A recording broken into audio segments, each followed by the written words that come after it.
So I'm David, this is Elle, and we are two of the co-founders of Jumpstart Go, along with third partner of ours, Renee, that runs this Facebook group that you guys are in, Marketing for Insurance Agents. And we created this group as a free resource for you guys to connect, ask questions, and mastermind together, share strategies, learn, as well as find referral partners. So we got agents all over the country, different lines of insurance, connect, say hi, meet people. And then we also do these Facebook Lives or webinars every Monday at 4 p.m. Eastern. So put them on your calendar. You don't want to miss them. We try to make these absolutely value packed. We've done 600 or 700 of them throughout the years, and we love connecting and giving you guys more info for growing your insurance businesses. So with that, we love working directly with agents in our programs, the Closers Click, Producers Academy, consulting, as we've had the pleasure of getting to work with over 550 different agents and agencies, from brand new, just got licensed the day prior, to 7- to 8-figure agencies, and even doing work for 10-figure agencies as well. So we're really pumped. We love the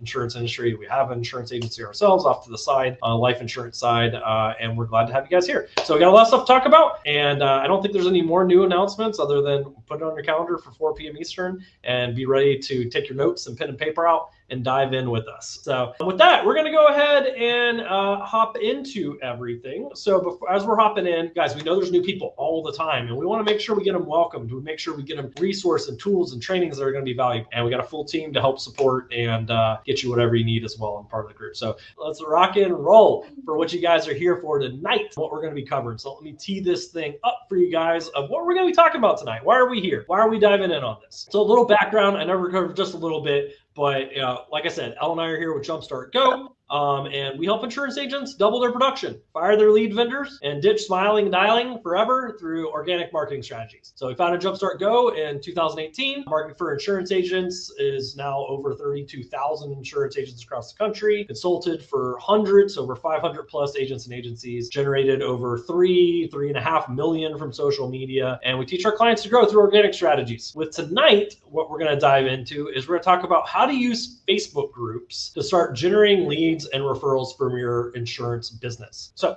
we'll be covering why Facebook groups are so powerful for connecting with your ideal clients, how to get started in groups without being weird or salesy, which I think is everybody's concern, right? We don't want to be the weird or salesy one or one that's off-putting, right? So how do we get started in groups without being that way? How do you get business from groups without just pitching things? And how to position yourself as the go-to expert so people reach out to you wanting to work with you and wanting to send business your way. We're excited to dive right on in. So let's hop into what we're covering tonight. So Elle, why are Facebook groups so powerful for connecting with your ideal clients? Love it. Yes. So we love Facebook groups. I'm excited to chat about this particular topic. Obviously, David and I run this group, Marketing for Insurance Agents, with lots of help from our team, of course.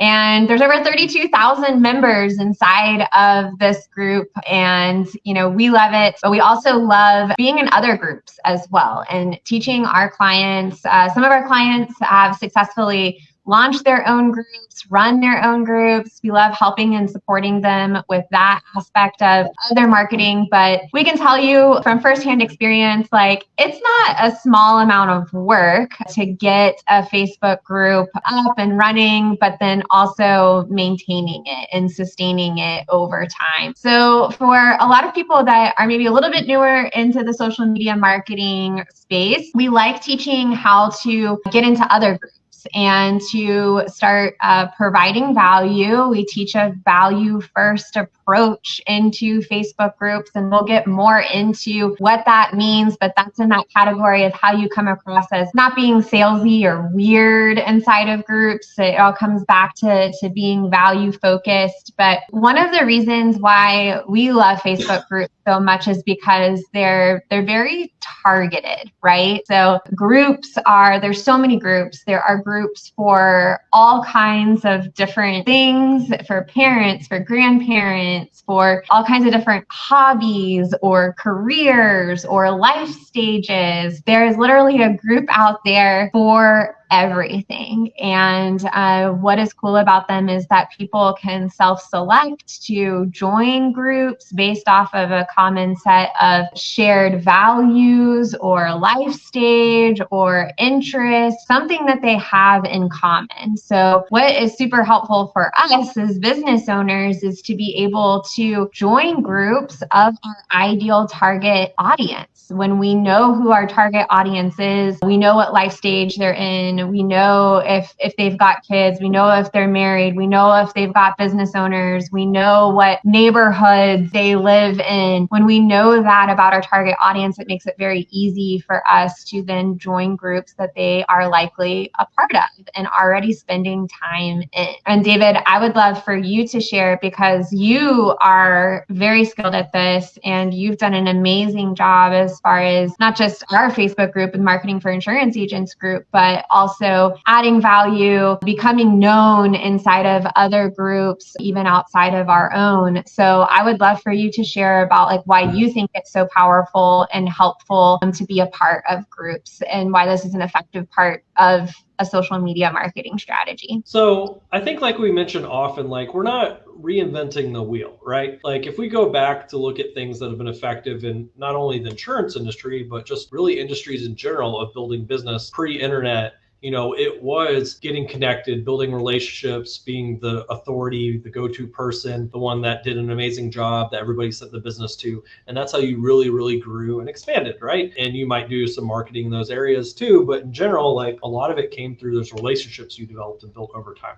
So what we're teaching is, how do I take these same principles that have existed forever, just locally and physically in person, and apply this to online, to today's world, to people all over my state, all over the country? And so how do I do that super effectively? And so why are groups so powerful is because they're like little communities all over. And that's one of the beautiful things about these Facebook groups is they almost operate in their own little ecosystems. And so just like in real life, where if I start getting introduced to different networking groups or different, businesses and their employees, or start getting introduced to different like churches and their communities there, nonprofits, volunteer organizations. There's little communities and micro ecosystems all over locally. And we know the more we get plugged in there and are a trusted resource and can provide value in these communities, the more that business would come our way, that we'd be a trusted resource that they send people to. Same thing here is we're using these little micro ecocosms, or I don't even know if that's the right word, whatever, micro communities all over Facebook that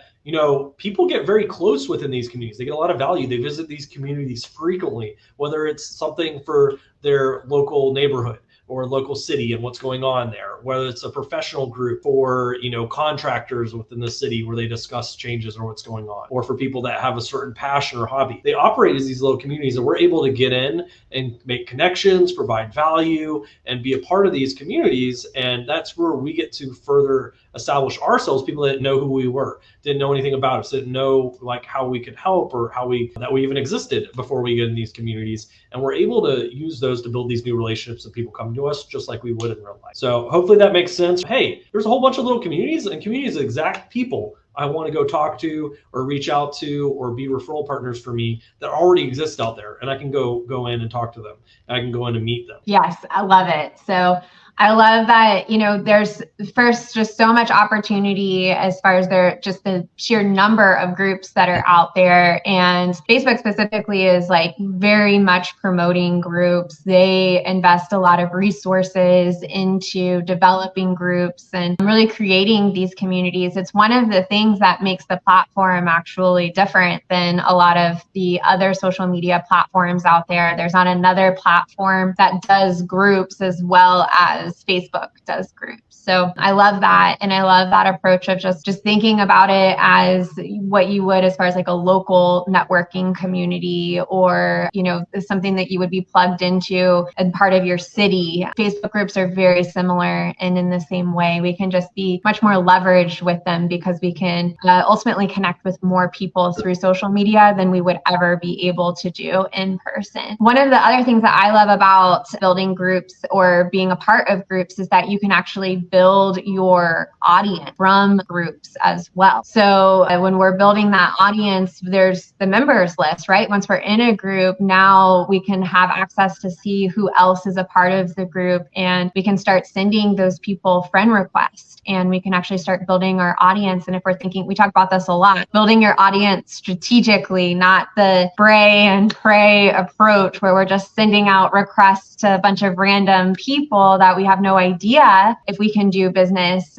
together or not. We don't really know if they're a good connection. When people are part of Facebook groups and we're in groups of people that are our ideal target market, we're making a much better informed decision about sending out that friend request to somebody that we can actually do business with. We're thinking about ultimately building our audience of people that we can work with in some capacity, and we're much more strategic in that way. And David, I'd also like you to explain, because we get this question a lot, how do Facebook groups actually work as far as audience? So if I'm just getting started on social media and I have a relatively small following, like maybe 500 people or something that I'm connected with, but then I join a group and there's 10,000 people in that group, am I now able to tap into that full 10,000 of audience size, or am I still going to be limited to 500 people that I'm personally connected with on my profile? How does that work as far as being able to use a group to get in front of more people? Absolutely, yeah. So groups, they operate independently of your connections personally off of Facebook. So in general, yes, we're building friends or connections on Facebook.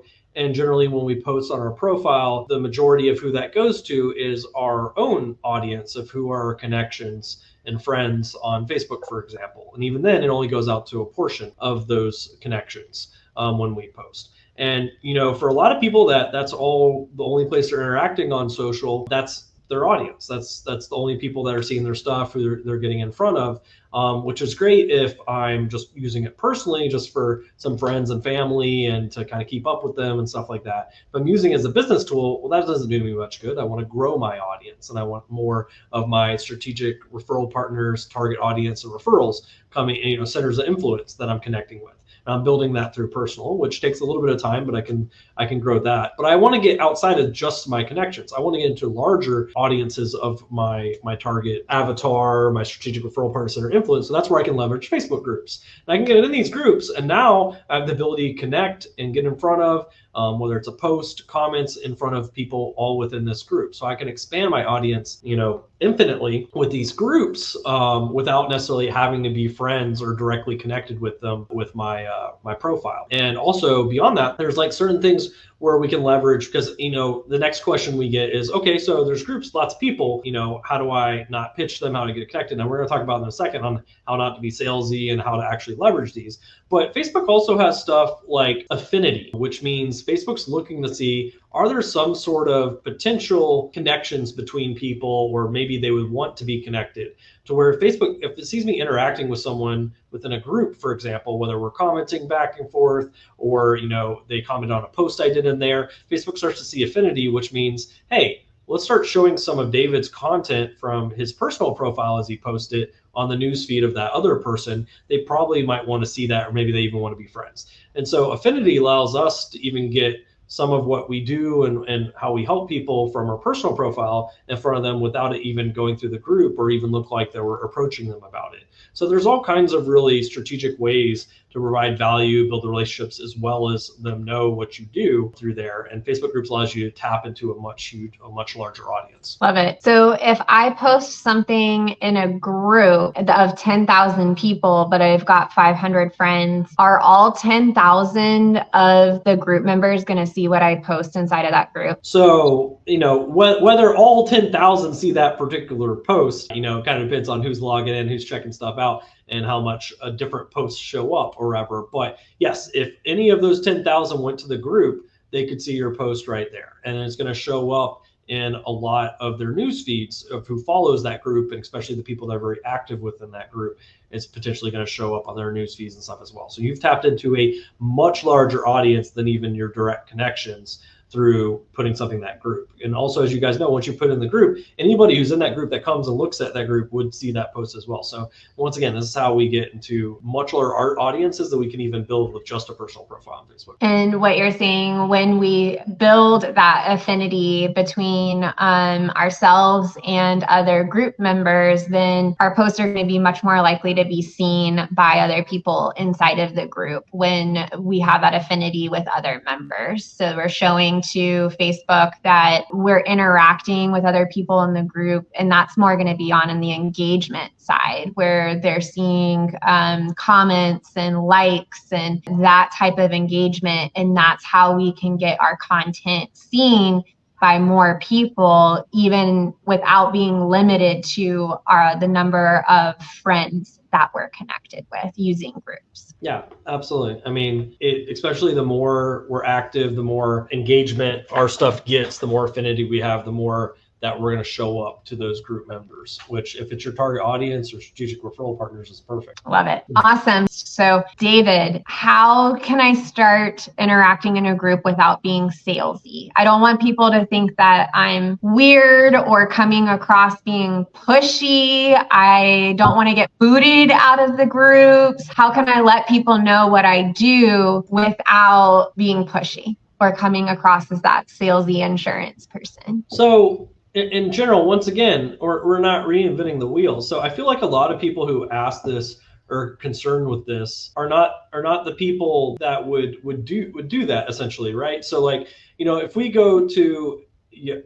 hop into a church community, or we're going to an event like a group gathering, locally or something like that, whether it's business owners or just individuals getting together. If you go show up to that, are you just going to be like, hey everybody, come get insurance from me?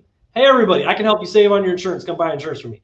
Do people do that? I mean, I'm sure there are some people, but obviously they're quickly ostracized. And that's exactly what people are afraid of like being these pitchy, salesy people. But when I talk to like business owners or even insurance agents and stuff, is that how you approach people in person? Do you just walk in and just like pitch insurance everywhere you go without even introducing yourself, your name, who you are, what common interests you have with those people, anything like that, making a connection? You just walk in rooms and sell insurance? You don't, right? Like that's not what you do. No one wants someone just walking in and saying, buy insurance from me, right? I don't even know who you are. And so the same thing applies to groups and audiences online. If I view this as a community, just digital versus in-person local, I should treat it the same way. I should get in, I should make connections, I should start having conversations, I should provide value. And that's really how I get in. And I'm not salesy and I'm making connections. I'm starting to talk to people, providing some knowledge on things that I'm an authority on, especially if they're, they're questions that are being asked and stuff. But I'm not saying come buy something from me, come work with me,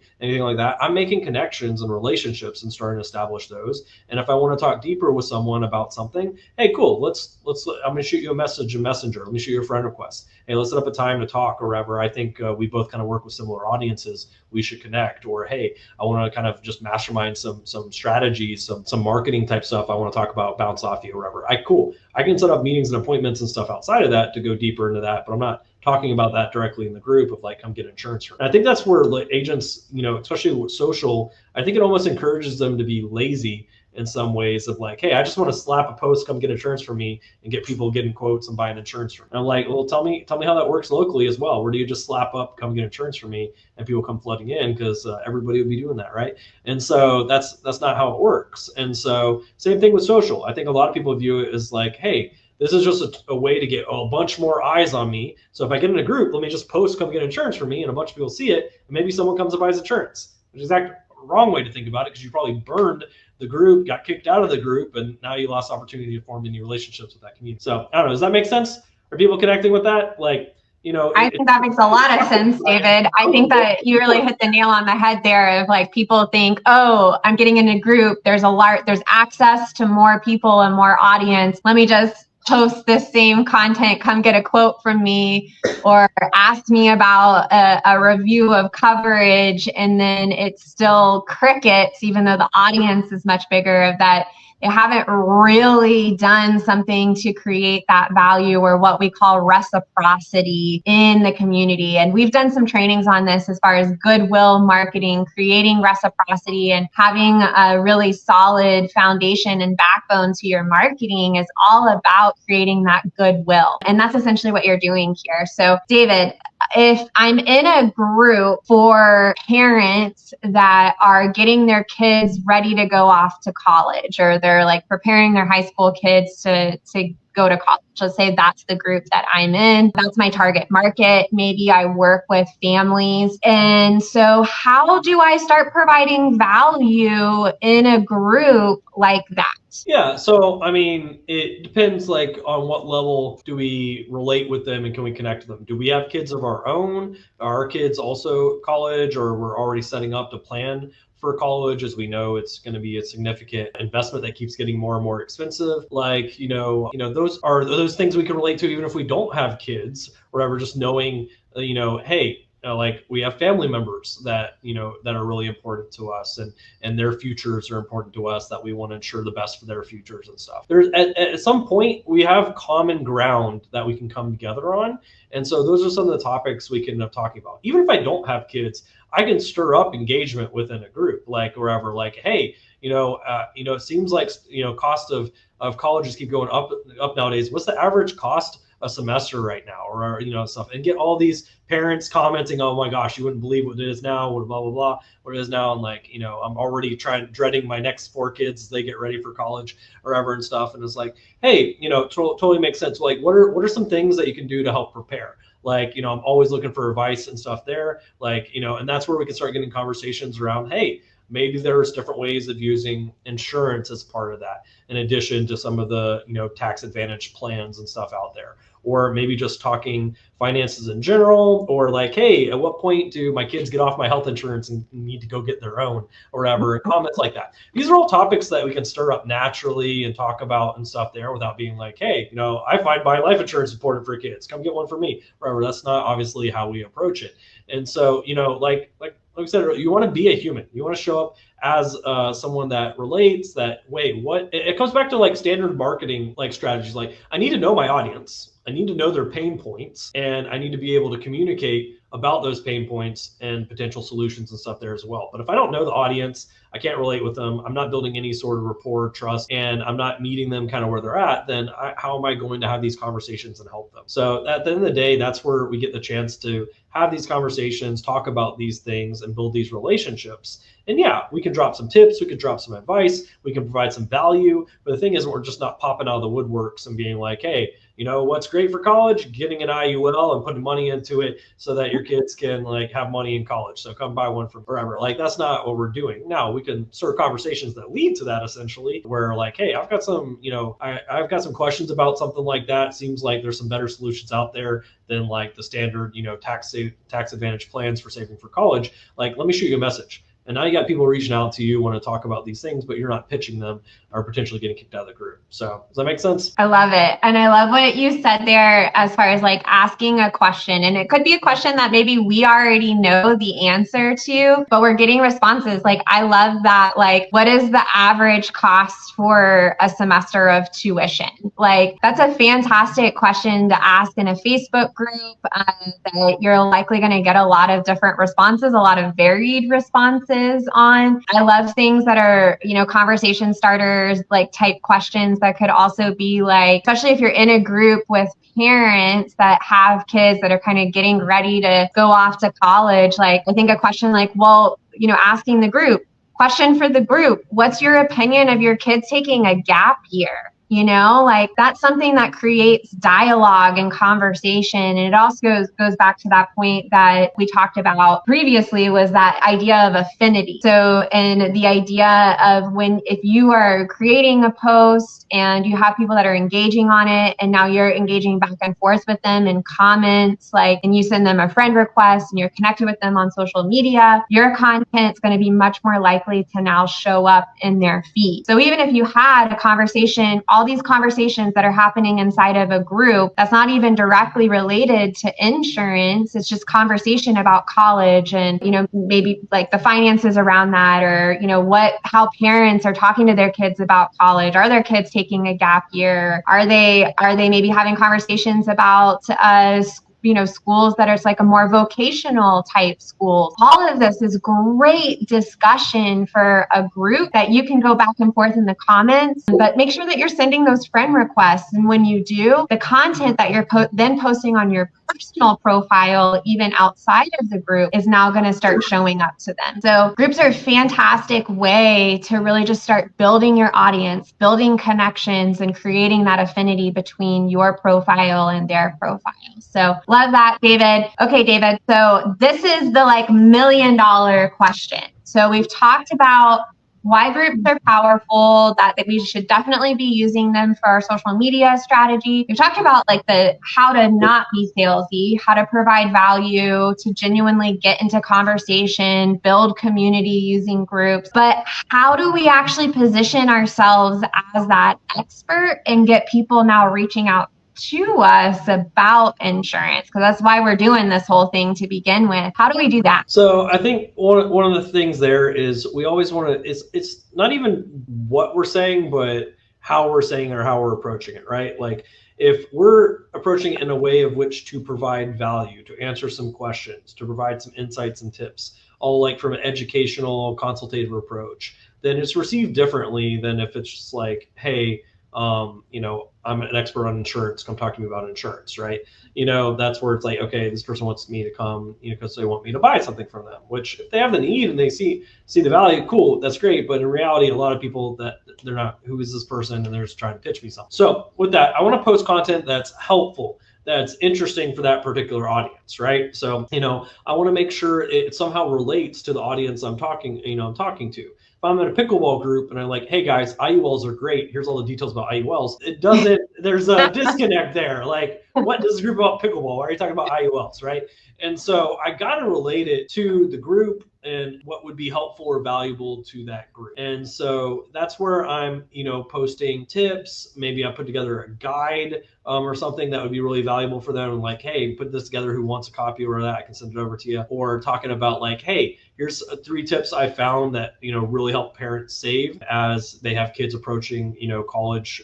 As we know, tuitions keep skyrocketing. Hey, well, I've got kids and I'm not looking to spend 40 grand a semester. What's going on here? How can I save? What are some of these tips? What are these things I didn't even know about I could take advantage of? And some of these things we're talking about isn't even directly insurance. Maybe it's just something, a scholarship they can apply for, something like that. I can provide value without it necessarily being directly tied to the insurance side. So it's the same thing here. I want to provide something that's useful, that's valuable for them, knowledge they may not know. And then really through providing that, they start to connect and see us as an authority, as someone they can ask more of those questions to. They can then reach out hey, I'd love to connect and dive in this more in depth. I might need help with a policy or something. And now they're reaching out to us versus us pitching them hey, buying a policy from us.